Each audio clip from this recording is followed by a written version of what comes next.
ఈ 1 year emotional story మీతో share చేసుకోవాలని అనుకుంటున్నాను. ఈ 1 ఇయర్ సక్సెస్ అవుతానని నేనే అనుకోలేదు. ఆగస్ట్ 9th అయితే మన 1 ఇయర్ యానివర్సరీ ఉంది. ఈ సక్సెస్ అవ్వడానికి కారణం అయితే ఇన్స్టా ఫ్యామిలీ అండ్ మన క్లయింట్స్ అనమాట.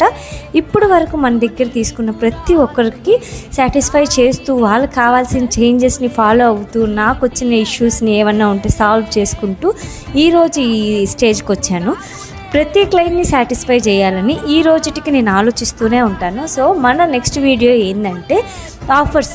నా లైఫ్లో ఇది ఒక ఎమోషనల్ అండ్ హ్యాపీ మూమెంట్ కాబట్టి నా లైఫ్లో నా బర్త్డే తర్వాత, మా మదర్ తర్వాత ఇది ఒక హ్యాపీ సక్సెస్ లాగా ఫీల్ అవుతున్నాను. నిజంగానే ఈ సక్సెస్ని మీతో షేర్ చేసుకుంటున్నందుకు 1 ఇయర్ జర్నీ అనేది అంత ఈజీ కాదు. అప్ అండ్ డౌన్స్ చాలా వచ్చాయి. ఒక్కొక్కసారి ఫైనాన్షియల్ ఇష్యూస్, ఒక్కొక్కసారి హెల్త్ ఇష్యూస్, ఒక్కొక్కసారి క్లయింట్ ఇష్యూస్, అన్నిటినీ సక్సెస్ చేసుకుంటూ ఇంతమంది 30+ స్టూడెంట్స్ని ట్రైన్ చేసి ఈ ప్లేస్లో ఉన్నానంటే కారణం మీరే. Thank you so much. Next వీడియోలో అయితే ఖచ్చితంగా మీకోసం బెస్ట్ ఆఫర్స్ని రిలీజ్ చేస్తాను. Thank you. Bye bye.